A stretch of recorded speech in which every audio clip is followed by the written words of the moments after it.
में अवसर मिला।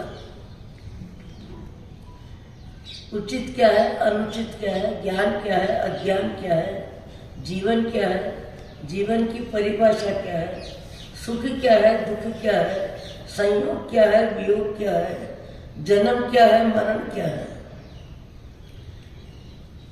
इस सत्य को समझने के लिए आपको हमको मनुष्य भाव मिला, मनुष्य भाव में ज्ञान मिला, मनुष्य भाव में समझ मिली, मनुष्य भाव में परमात्मा की शरण मिली, सत्संग और स्वाध्याय का माहौल मिला। इतने ऊंचे वातावरण में आने के बाद भी हमारा भाव जगत लगभग अतीत के अनुसार ही वर्तमान में भाव जगत बना हुआ है।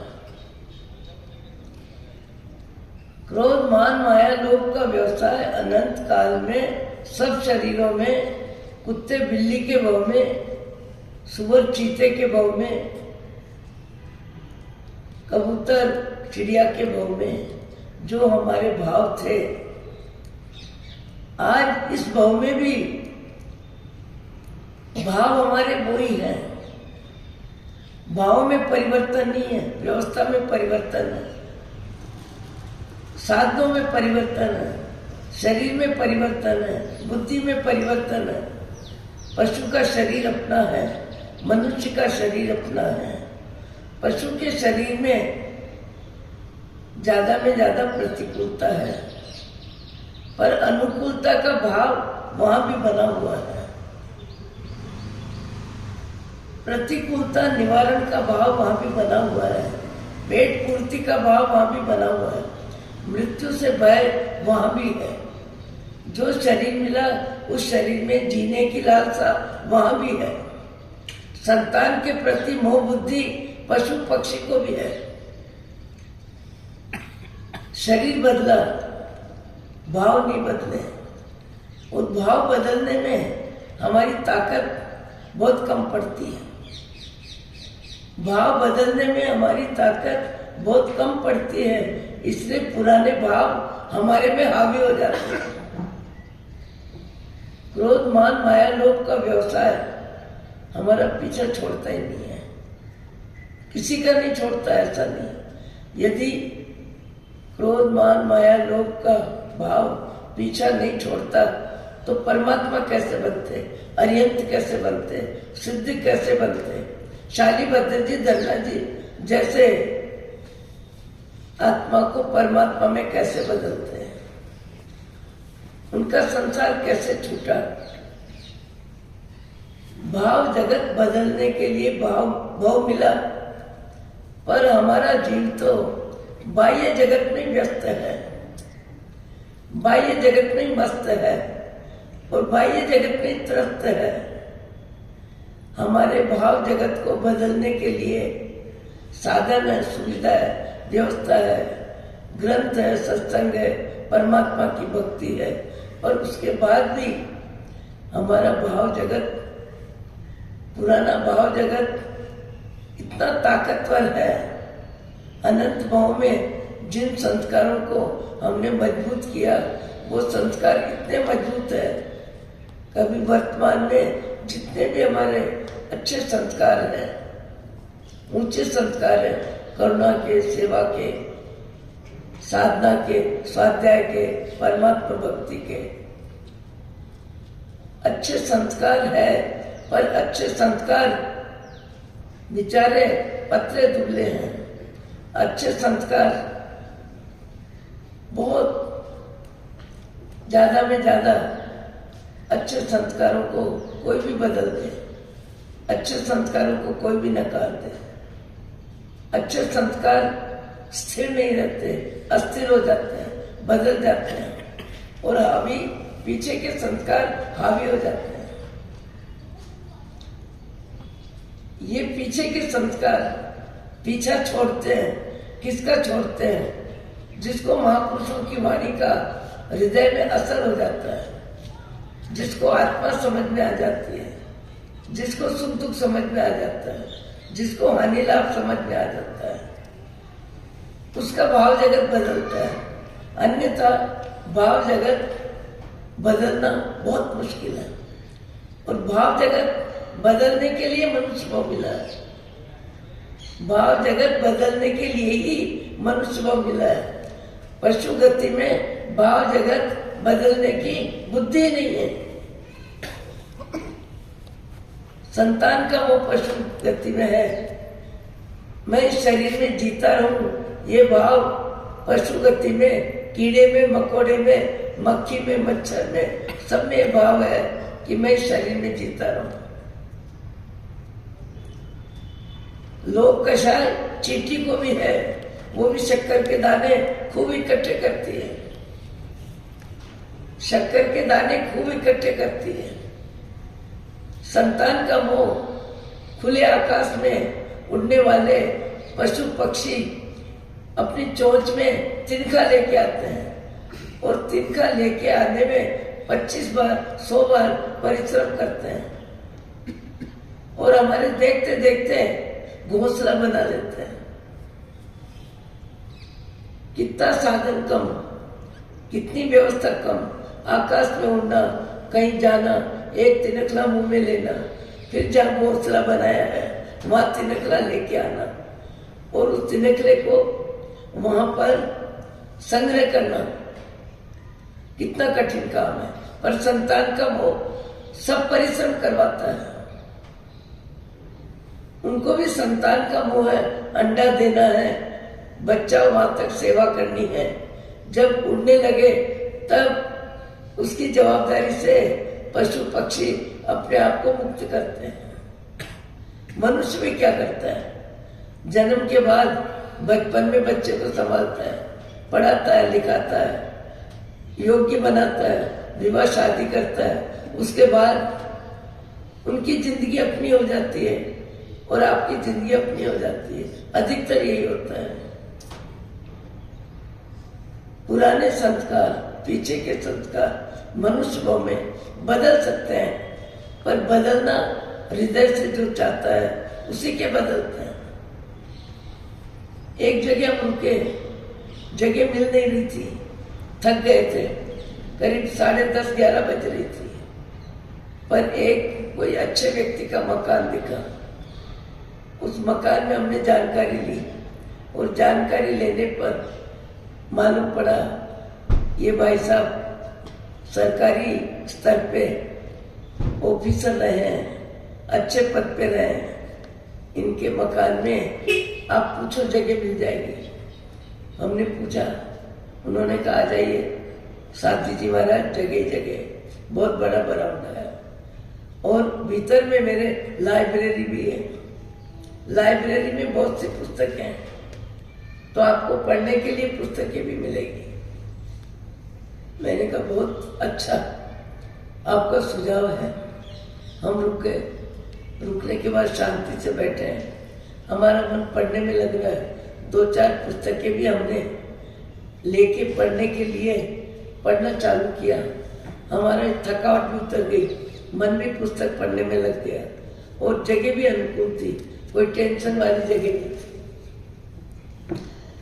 पर जो मालिक है, घर के करीब 60 वर्ष के होंगे, वो बार बार लाइब्रेरी में आ रहे हैं, बार बार आते जा रहे हैं, आते जा रहे हैं। हमने कहा बा साहब आपने जगह अच्छी दे दी, पढ़ने के लिए व्यवस्था दे दी, अब आप निश्चिंत हो जाइए। हम आपके वहां कोई सामान की व्यवस्था में गड़बड़ नहीं करने वाले हैं। आप अपने काम में लगे, हम हमारे काम में लगे। हाँ महाराज, हाँ महाराज। बार बार लाइब्रेरी में आते ही जा रहे, आते ही जा रहे। इस पुस्तक को देखिए, उस पुस्तक को देखिए, इसको खोलिए, उसको रखिए, उसको खोलिए, उसको रखिए। करीब आधी घंटा हो गया। आधी घंटे तक उनका वही कार्य चलता ही रहा, चलता ही रहा, चलता ही रहा।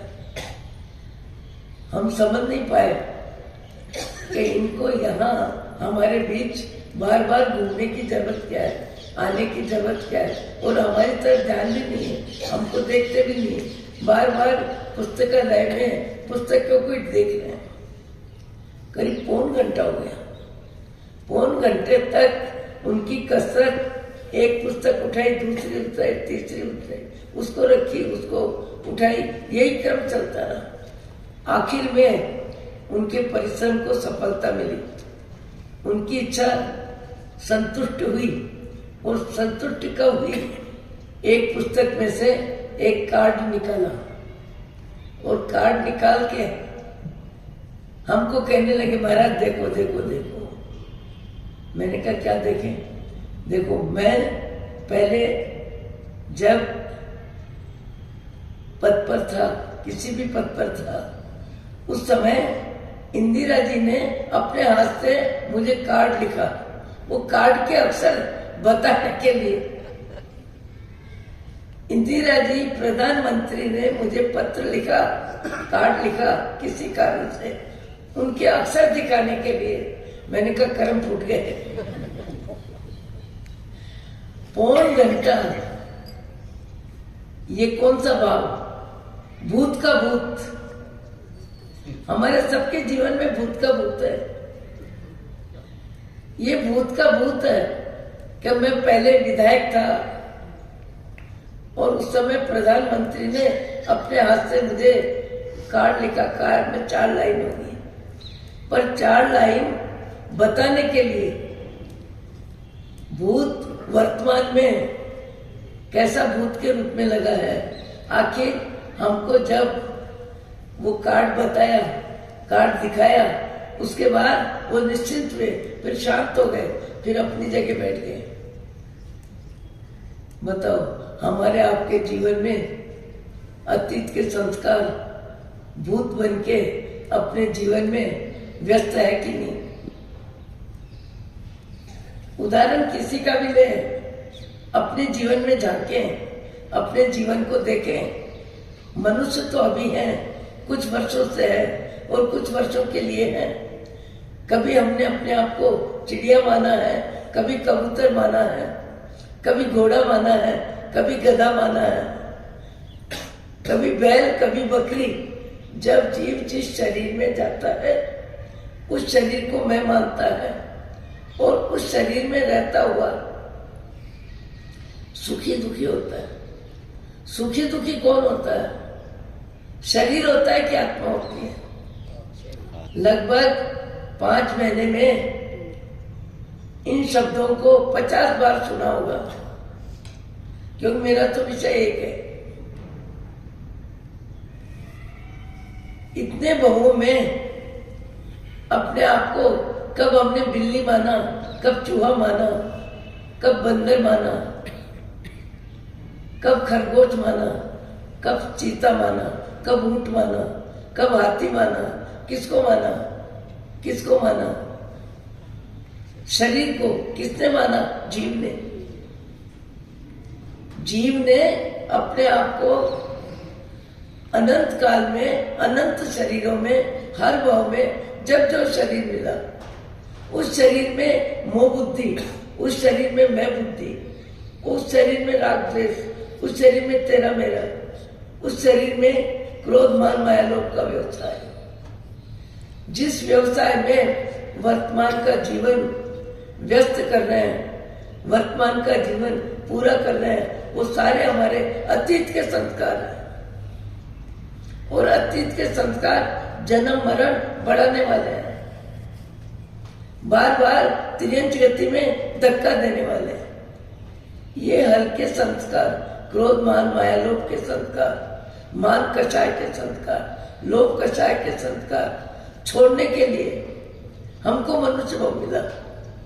पर हमारा प्रयत्न इन संस्कारों को बढ़ाने में है कि घटाने में है? ईमानदारी के साथ अपनी आत्मा से पूछें, अपनी आत्मा से पूछें कि हमारा भाव जगत हमको बदलने में रुचि है या पुनरावृत्ति में रुचि है? अपूर्व अवसर है वो कह रहे आपसे। अभी तक जीवन में अपूर्व अवसर आया ही नहीं है। पुराने ही भाव है, पुराने जीवन की पुनरावृत्ति है। हर भाव में वही क्रोध मान माया लोभ का व्यवसाय है। आज मनुष्य भाव में पुण्य के उदय से मकान रहने के लिए, कपड़े पहनने के लिए, खाने के लिए अनुकूल भोजन, क्या व्यवस्था है, गजब की व्यवस्था है। और पुण्य का उदय प्रबल हो, फिर तो मान कषाय व्यक्ति को दर्द बसता है, लोभ कषाय व्यक्ति को बार बार झूठ बोलने के लिए, चोरी करने के लिए, धोखा देने के लिए, विश्वासघात करने के लिए उत्साहित करता है। उत्साहित कौन करता है? अपना ही मन। क्यों करता है? लोभ कषाय। लोभ कषाय क्या कहता है? और चाहिए, और चाहिए, और चाहिए। और व्यक्ति पुण्य के उदय से जिस शारीरिक स्तर की ऊंचाई प्राप्त कर लेता है, उस ऊंचाई का अभिमान भी जीव को कितना ज्यादा होता है। उस ऊंचाई का अभिमान जीव को कितना होता है। आपकी सुंदरता को कोई नकार दे, आपकी संपत्ति को कोई नकार दे, आपके साधन को कोई नकार दे, जिस स्तर पे हो उस स्तर को कोई नकार दे तो व्यक्ति ऊंचा नीचा हो जाता है।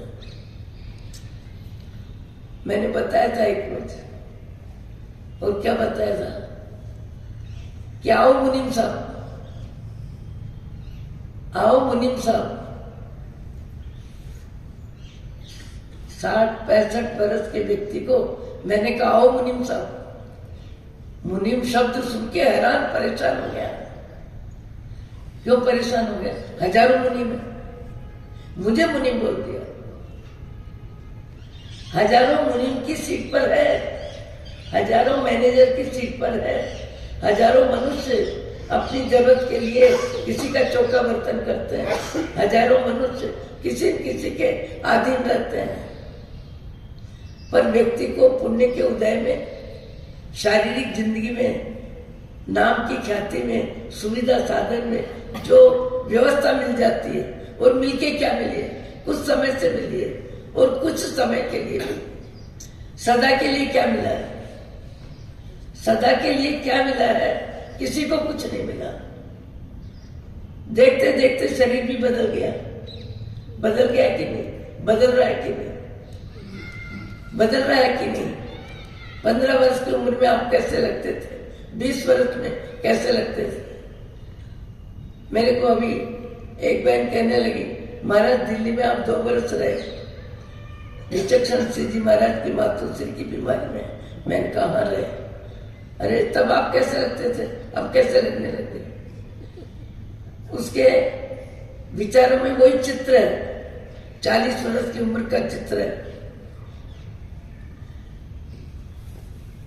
कैसे लगते थे? सब परिवर्तनशील है। शरीर भी बदलता है, परिवार का मोह भी बदलता है, संपत्ति सत्ता भी बदलती है, अपने पराये भी बदलते हैं। क्या संसार में नहीं बदलता है? सब कुछ बदलता है। पर बदलती हुई फिल्म में कुछ समय से जो मिली है और कुछ समय के लिए जो मिली है, उसमें जीव आसक्त हो जाता है, उसमें जीव का अहंकार बढ़ जाता है। पैसे की पहचान, सुंदरता की पहचान, परिवार की पहचान, नाम की पहचान, दाम की पहचान, कितने जीव पुण्य के उदय की फिल्म के आरोप अपने साथ जोड़ लेता है, और जोड़ के क्या करता है? अहंकार करता है। मैंने उस 65 वर्ष के भाई साहब को कहा, आओ मुनीम साहब। चौंक गए। क्यों चौंक गए? चौंक क्यों गए? अपने आप को वर्तमान में मुनीम नहीं मान रहे, सेठ मान रहे। सेठ कब से है और कब तक रहेंगे?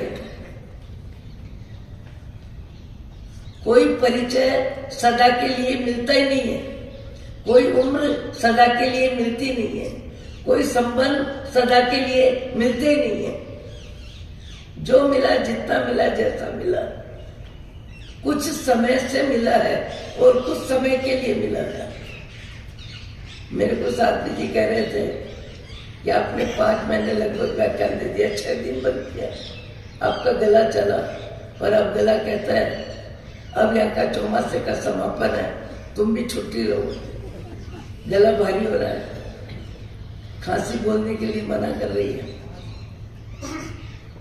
पर फिर भी लगातार 1 घंटे का स्वाध्याय करने में जिह्वा हिलती रही और आज भी हिल रही। जिह्वा के हिलने से क्या होगा? मन हिले तब है, मन बदले तब है। बोलने से क्या होगा? सुनाने से क्या होगा? मेरा मन सुनेगा तो मेरा कल्याण होगा। आपको सुनाने से मेरा कल्याण नहीं है। ये तो एक व्यवस्था है, सत्संग का माहौल है। हमारे गुरु महाराज कहा करते थे कि देखो, गृहस्थ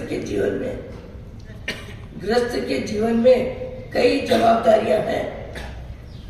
उसको कमाना है, परिवार चलाना है, बहुत सी जवाबदारियां। तुमको साधु जीवन में गृहस्थ संबंधी सारी जवाबदारियों से संघ ने निवृत्त किया है। हमको बोलते थे निवृत्त किया है। तुम्हारे पास स्वाध्याय के लिए, कायसंग के लिए, जाप के लिए, अध्ययन के लिए और सत्संग के माध्यम से आसपास आने वाले बैठने वालों को अच्छे विचार देने के लिए तुम्हारे पास समय है। तो कम से कम जो संघ तुम्हारी जिंदगी भर की साधक जीवन में जरूरी जवाबदारी लेके तुम्हें निश्चिंत किया है, उनको 1 घंटा सत्संग में अच्छे विचार बांटने की जवाबदारी निभाने में कंजूस मत बना। हमारे गुरु महाराज लगभग हमको ये वाक्य बोलते थे, क्योंकि गृहस्थ के पास बहुत सी जवाबदारियां, तुम उन सारी जवाबदारियों से निवृत्त हो तो तुम्हारा स्वाध्याय, तुम्हारा अध्ययन, श्रवण करने वाले, सत्संग में बैठने वाले को भी अपना मन बदलने का मौका मिले, अच्छे कार्य करने में मन उत्साहित हो और जीवन में कई दुर्गुण छोड़ने में उनका जीव कामयाब हो। ये तुम्हारा फर्ज है। हमारे गुरु कहते थे ये तुम्हारा फर्ज है। इतना फर्ज संघ के साथ निभाना। और गुरु कृपा से आवाज का कोई अहम नहीं हो सकता। आवाज में सत्संग और स्वाध्याय के शब्दों का उपयोग इस जीवन ने लगभग 71 से अभी तक लगातार किया है। एक जयपुर के 2 चौमासिया भी, एक महेंद्र सागर जी का, एक गच्छाधिपति का, और अभी कम, बाकी तो 12 महीने में 10 महीने सत्संग जहां जाओ, जहां बैठो। हम पहुंचे उससे पहले व्यवस्था, उससे पहले प्रचार, उससे पहले प्रसार, पेपर में जानकारी और सत्संग जाते के साथ समूह तैयार। सन 69-70 से आवाज का उपयोग सत्संग के लिए होता रहा है। पर प्रश्न है मेरे से कि तुम्हारा शब्द, तुम्हारी समझ तुम्हारे कितनी काम आ रही है। खाने बैठते हो तब तुम्हारी समझ काम आती है, बोलने बैठते हो तब तुम्हारी समझ काम आती है। पुण्य का उदय तुम पे हावी तो नहीं हो रहा है, पाप का उदय तुम्हें हैरान तो नहीं कर रहा है। सारे पुराने भाव अभी भी हमारे भाव जगत में मौजूद है, कम हो गया है, पर वो भी कमजोर नहीं हुए, कम होके भी कमजोर नहीं हुए। मैंने इतना सब पूछ लिया, इतना एक शब्द बोल दिया, आओ मुनीम साहब, उसमें आदमी का माथा घूम गया, उसमें व्यक्ति का मस्तिष्क घूम गया, नाराजी आ गई, हैरानी आ गई, परेशानी आ गई। अरे महाराज, रोज दर्शन करता हूँ, रोज वंदन करता हूँ, रोज आता हूँ, ऐसे कैसे भूल गए महाराज, ऐसे कैसे भूल गए? मैंने उनका संदेह खत्म करने के लिए बोला कि व्यक्ति के भावों में, शब्दों में व्यवस्था होती है और शब्द कई अभिप्राय से बोला जाता है। शब्दों के पीछे कई अभिप्राय होते हैं, एक अभिप्राय नहीं होता, कई अभिप्राय होते हैं। मैंने कहा इस समय आपको मुनीम शब्द बोलने के पीछे मेरा अभिप्राय आप नहीं समझ पा रहे, बाकी समझ में जैसी बात है। मैंने कहा आप 10 बजे से 5 बजे तक दुकान पे बैठते हो, हमारा उपासना उनकी दुकान 4 मकान छोड़ के थी। मैंने कहा ये बताओ, अब दुकान पे जो धंधा कर रहे हो, जो ग्राहकों को समय दे रहे हो, जो बातचीत कर रहे हो, ग्राहकों को पटा रहे हो और धन कमा रहे हो, वो धन किसके काम आएगा? तुमने अपनी जिंदगी के लिए तो कमा के रख दिया, तुम्हारी जिंदगी के लिए तुम्हें नहीं चाहिए। अब जो कमा रहे हो किसके लिए कमा रहे हो? मैंने कहा गोद में पोता है ना, ये मालिक है, इसके लिए कमा रहे हो, इसके काम आएगा। मकान, दुकान, पैसा सब इसके काम आएगा। इसलिए मैंने कहा कि आप भले अपने आप को जो भी मानो, पोता मालिक है और तुम मुनीम हो, मुनीम बन के परिश्रम कर रहे हो। अभी तो अपेक्षा है शब्दों के कथन में। एक कितना सा मान कषाय व्यक्ति से पौन घंटा ले लिया। क्या मान कषाय? कि मेरे को प्रधानमंत्री ने कार्ड, 4 लाइन कार्ड में मुझे पत्र लिखा, ये बताने के लिए। इस बताने के पीछे भाव क्या? पौन घंटा, गर्मी के दिन थे, पसीना पोंछते जा रहे थे और पुस्तकें खोलते जा रहे थे। ये मान कषाय पुण्य के उदय में, शिक्षा में, कमाने में, सुंदरता में, परिवार को चलाने में, समाज में नाम कमाने में, धन में आगे निकलने में, मान कषाय जीव से इतना परिश्रम करवाता है, इतना परिश्रम करवाता है। और संसार में महामानव जो भी बने, जब भी बने, जितने बने, सबने मान कषाय छोड़ा है, सबने लोभ कषाय छोड़ा है। कितनी बार सुना आपने धन्ना जी, अपार वैभव, धन संपत्ति का कोई अनुमान नहीं। शालीभद्र जी, जिनके 32 पेटी देवगति से पिताजी बेचते थे, ऐसे ऐसे संपन्न व्यक्तियों ने एक शब्द का उपयोग जीवन बदल दिया, पूरा जीवन बदल दिया। सुभद्रा जी ने कह के क्या कहा? यही तो कहा, जब धन्ना जी ने पूछा आपके आंख में आंसू क्यों? मेरे घर में सब सुविधा, सब साधन, सब व्यवस्था, उसके बाद आंख में पानी क्यों? आंख में पानी असुविधा का नहीं है। मेरे वीरा, मेरे भाई को वैराग आया है, इसलिए वो दीक्षा लेंगे, इसलिए मैं बहन होने के नाते भाई का मोह आंसू निकला रहा है। एक शब्द, तुम्हारा भाई कायर दिखता है, निर्णय लेने के बाद इतना समय विलंब कर रहे हैं, तुम्हारा भाई कायर है। कायर शब्द सुन के और भीतर में चित्त अशांत हो गया, चित्त में क्षोभ आ गया, खुद से कुछ होता नहीं है और दूसरे करने वालों के लिए ऐसे शब्द बोलते हैं। पत्नी ने भी पत्थर फेंका। कैसा पत्थर फेंका? स्वामी, कहना आसान है, करना कठिन है। कहना आसान है, करना कठिन है। एक शब्द लगा, एक शब्द लगा, कितना वैभव, कितनी खुशहाली, हरियाली, सुख शांति की जिंदगी, शरीर कितना कोमल, माहौल कितना मन भावन। और उसके बाद एक शब्द मिला, कहना आसान है, करना कठिन है। और एक शब्द सुन के तत्काल ये चला, ये चला, ये चला। क्षण भर में सारी शारीरिक, पारिवारिक, आर्थिक ऊंचाई को राम राम किया और राम राम करके क्षण भर में जंगल के जोगी बनने के लिए निकल गए। और ससुराल में आके शालीभद्र जी साले को आवाज देते हैं, ओ कायर नीचे उतरो, ओ कायर नीचे उतरो, तुम और मैं दोनों महावीर के चरणों में चलो। उनको तो पहले से वैराग्य था। उन्होंने जीजा जी की आवाज सुनी, आवाज सुन के माँ को कहते हैं, माँ अब नहीं रुक सकता, जीजा जी की आवाज है और जीजा जी मुझे लकार रहे, ओ कायर नीचे उतरो। कैसे कैसे माना हो गए क्षण भर में, क्या नहीं छूटा। उनके पास क्या नहीं था, आपके हमारे पास क्या है क्या? छोड़ने के लिए है क्या? अरबों खरबों की संपत्ति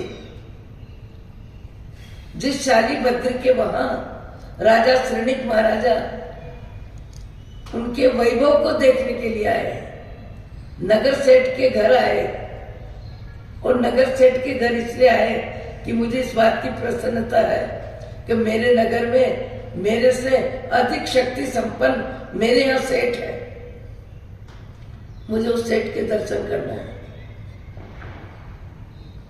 श्रेणिक महाराज आए और शालीभद्र जी की माँ कहती है, बेटा नीचे उतरो, माँ आप ही खरीद लो, रोज सामान आप ही तो खरीदते हो।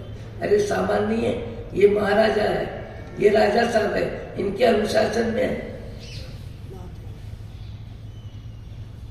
और सैनिक महाराजा देख के दंग रह गए, और स्नान की क्रिया के बाद उनकी अंगूठी गिर गई। उस अंगूठी को लेने में उनकी अंगूठी बिल्कुल फीकी, और उनके घर का वैभव चमकते हुए हीरे देख के वो स्वयं शर्मिंदा हो गए कि मैंने कहा अंगूठी बोली। ऐसे वैभव में रहने वाले शालीभद्र जी और धन्ना जी, और धन्ना जी एक शब्द, अपने को एक रात को रोटी छोड़नी हो तो 10 बार सोचता है आदमी, छोड़ूं कि नहीं, छोड़ूं कि नहीं, निभेगी कि नहीं, रात को भूख लगेगी तो कई बार चला जाऊंगा, तो धन का दान देना हो तो 10 बार सोचे, इतना दूं, इतना दूं, इतना दूं, इतना दूं कि नहीं, इतना दूं कि नहीं। किसी गरीब को साड़ी देनी हो तो देखें, ये दूं कि ये दूं, ये दूं कि ये दूं। कोई सामान्य व्यक्ति आए तो बादाम की कतली दूं या बेसन की कतली दूं, इस विचार में 10 मिनट खराब कर देता है। चाय मेहमान के लिए बनी है, मेहमान आए नहीं, घर की बहू कहती है नहीं आए तो कोई बात नहीं, ये चाय अपने कर्मचारी को दे दो। कर्मचारी को देने में हाथ जूझता है, अरे इलायची डाली है, अरे दूध भी ज्यादा है, बहुत अच्छी चाय बनी है, कैसे दे दूं। ये तृष्णा का पुजारी, ये पुद्गल का पुजारी, ये मान कषाय का भिखारी हमारा जीव वर्तमान में। हमारी आत्मा में अनंत शक्ति है, आत्मा ही परमात्मा बनती है।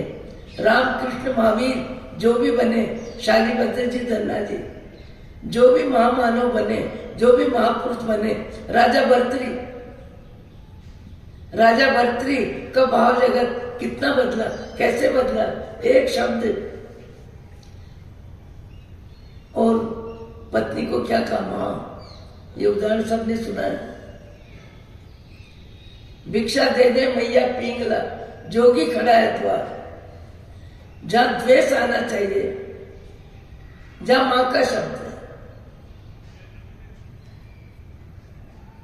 इसी व्याख्यान में क्या, कई व्याख्यान में सुना है, आम्रफल लाके देता है किसान, और वो आम्रफल राजा के पास आने के बाद राजा सोचता है मेरे रहते मेरी पत्नी मर जाएगी तो क्या होगा, इसलिए मेरी पत्नी को आम्रफल दो। और आम्रफल पत्नी को दिया, और पत्नी ने महावत को दिया, और महावत ने वेश्या को दिया, और घूम घाम के वापिस आ गया। किसके पास आ गया, भर्तृहरि राजा के पास। राजा का धक हो गए, ये क्या तमाशा, ये मोह की जिंदगी में कैसा नशा, ये मोह की जिंदगी में कैसा धोखा, कैसा विश्वासघात, कहां से आ गया, कैसे आ गया। माथा घूमने लगा और सारा रिजल्ट सामने आ गया। 5 मिनट का समय दिया और वेश्या को बुलाया कि तुम ये कैसे लाई, कहां से लाई। दूधने लगी, मार पड़ेगी या निकाला होगा, कुछ नहीं होगा, कोई दंड नहीं होगा, कोई दंड नहीं होगा। उसने बता दिया महावत मावत को बुला के पूछे, उसने बता दिया महारानी। भाव बदला, इतना बदला, किसी को क्या दोष दूं, किसी की क्या गलती बताऊं। मैं भी इन विचारों में अनंत काल से जी रहा हूं। धिक्कार सबको करूं, उससे पहले धिक्कार मैं अपने आप को करूं। और अपने आप को धिक्कार कितना किया, 5 इंद्रियों के विषयों को विराम किया, राज की व्यवस्था छोड़ी, राजा पद छोड़ा, जंगल के जोगी बने और जंगल के जोगी बन के बहुत गहरा चिंतन है कि पत्नी ने जो किया, जैसा किया, पर उनके भाव जगत में आत्मा का उजाला हुआ। उसके बाद पत्नी का एक अवगुण राई रत्ती भी उनके भाव जगत में टिका नहीं और माँ का संबोधन देके भिक्षा लेने आ गए। भिक्षा दे दे मैया पिंगला, जोगी खड़ा है हुआ। मनुष्य जीवन में ही मन बदलता है, पशु गति में भी जीवन बदलता है, तो उनका बदलता है जो मनुष्य भाव में अच्छे कर्म करके किसी गलती से पशु बनते हैं। जैसे चंडकोशिक संत से गया था, इसलिए संत मिले, वापस उठ गया। मनुष्य भाव में ही व्यक्ति अपने भाव जगत को बदल सकता है, भाव जगत को सुधार सकता है, नरक तिर्यंच गति से छुट्टी ले सकता है और देव मनुष्य बन के आत्मा में परमात्मा शक्ति जीव प्रकट करता है। अपनी आत्मा में ही परमात्मा शक्ति प्रकट करता है और परमात्मा शक्ति आत्मा में है, अनंत काल से है। आत्मा मरी नहीं है, आत्मा जो की त्यों है, केवल कर्मों का आवरण है और कर्मों का आवरण इतना ज्यादा है और हर भाव में पुराने कर्म जीव भोगता है और नए कर्म मानता है और उसका क्रम चलता ही रहता है। बांधना भोगना, बांधना भोगना अनंत काल से चल रहा है। अभी तक भी जीव को जन्म मरण से, नरक तिर्यंच गति के शरीरों में जाने से थकावट नहीं है। चर्मावर्त में थकावट आती है जब जीव को भव्य स्वभाव मिलता है, अन्यथा इसी क्रम में बार बार जन्म मरण करता रहता है। मैंने परसों भी बोला होगा, श्रीमद रायचंद भाई का एक वाक्य है, हजी जीव क्या था कुछ। अभी भी जीव 1,84,000 में घूमने के बाद, नरक तिर्यंच गति के दुख भोगने के बाद अभी भी जीव कहाँ थका है। थकावट किसको आएगी, जीव को आएगी कि शरीर को? थकावट किसको आएगी, जीव को आएगी कि शरीर को? शरीर में जीव जब तक है, जब तक आप शरीर का नाम लोगे, पर जीव निकलने के बाद शरीर को क्या थकावट आती है? शरीर को राख में बदलता है परिवार, घर से निकालता है, अर्थी में उठाता है। सुख और दुख जब तक शरीर में आत्मा है तब तक ही सुख दुख है। अर्थी पे उठने वाले शरीर को सुख दुख होता है क्या? परिवार के सदस्यों को कोई पहचान देता है क्या? संबोधन देता है क्या? जवाबदारी देता है क्या? चुपचाप उठ के जा रहा है, न सुखी है न दुखी है। शरीर न सुखी है न दुखी है। 3 मिनट 5 मिनट में हार्ट फेल से जाने वाला व्यक्ति का शरीर जो का त्यों रहता है, शरीर में कोई परिवर्तन नहीं होता है, पर उसके बाद भी वो शरीर न सुखी है न दुखी है। बीच की उम्र में जाने वालों का परिवार के आंसू टपाटप गिरते हैं, अर्थी पे उठ के जाने वाले के आंसू निकलता ही नहीं, सांत्वना का शब्द बोलता ही नहीं। क्या छूट रहा है, कितना छूट रहा है, कैसा मनुष्य भाव, कैसी कपड़ों की अलमारी, कैसे जेवर, कैसे परिवार के सदस्य, कैसी सुख सुविधा का मकान, सब छूट रहा है। पर अर्थी पे उठने वाले शव को क्या एहसास हो रहा है? जानकारी जीव को है, सुख दुख का अनुभव जीव करता है, ज्ञान गुण जीव का है। शरीर तो जड़ है, जड़ न सुखी होता है न दुखी होता है। आप जिस जाजम पर बैठे हो वो सुखी है न दुखी है? उस कपड़े पे कितने व्यक्तियों का वजन है? जितने व्यक्ति बैठे हैं सबका वजन कपड़े पे है। कपड़े को क्या फर्क पड़ रहा है? क्या फर्क पड़ रहा है? न सुखी है न दुखी है, न सुखी है न दुखी है। आपका जेवर न सुखी है न दुखी है, आपका कपड़ा न सुखी है न दुखी है। जब तक आत्मा है वहां तक अपने को लगता है मैं शरीर से सुंदर हूं, मैं सुखी हूं, मैं दुखी हूं। आत्मा निकलने के बाद शरीर की कीमत कुछ नहीं, शरीर जड़ है, जड़। जब तक शरीर में चेतन है वहां तक सारे कार्यक्रम है। हमको इस भाव में चेतन चिदानंद मैं आत्मा हूं, इस भाव को मजबूत करना है। शरीर भिन्न आत्मा भिन्न, शरीर जड़ है आत्मा चेतन है। सुख दुख का अनुभव आत्मा करती है, शरीर नहीं करता है। शरीर करे तो शमशान में जलने वाला मुर्दा भी करे। सब परिवार के सदस्य तो होते हैं, समाज तो होती है। सुख दुख का अनुभव शरीर नहीं कर सकता है, शरीर सुख दुख का अनुभव करता है, ये हमारा कथन है। पर कब तक? जब तक शरीर में आत्मा है।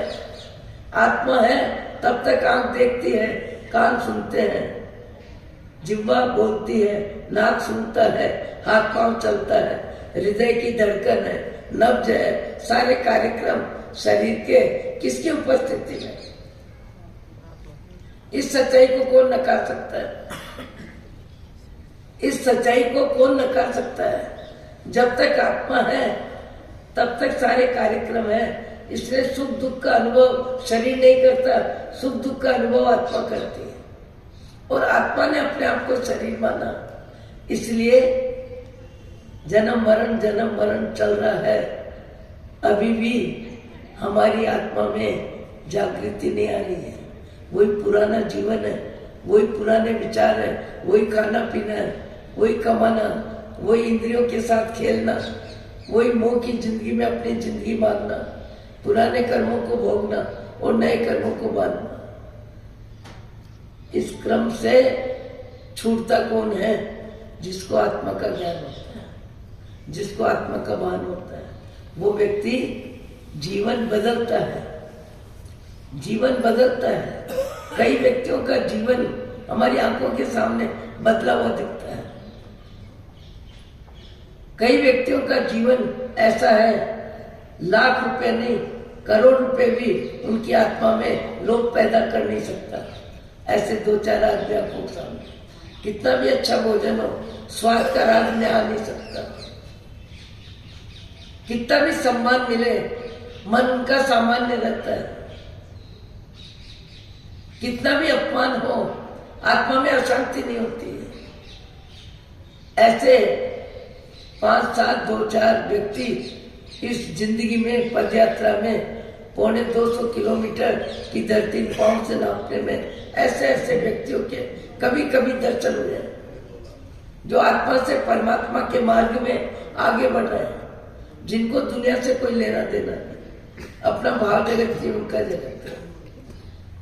आपको हमको चांस मिला, हम चूक रहे हैं। आयुष्य पूरा हुआ, खेल खत्म।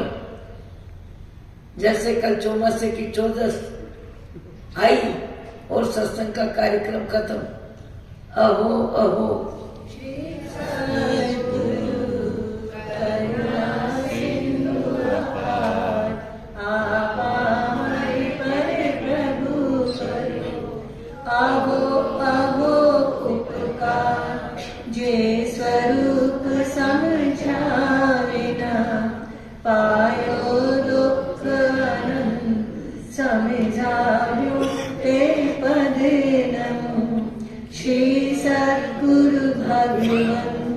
परम पुरुष प्रभु सद्गुरु परम ज्ञान सुख धाम जेहने आप्यु हाजने तेहने सदा प्रणाम देह छता जेहनी दशा वरते देह ज्ञानी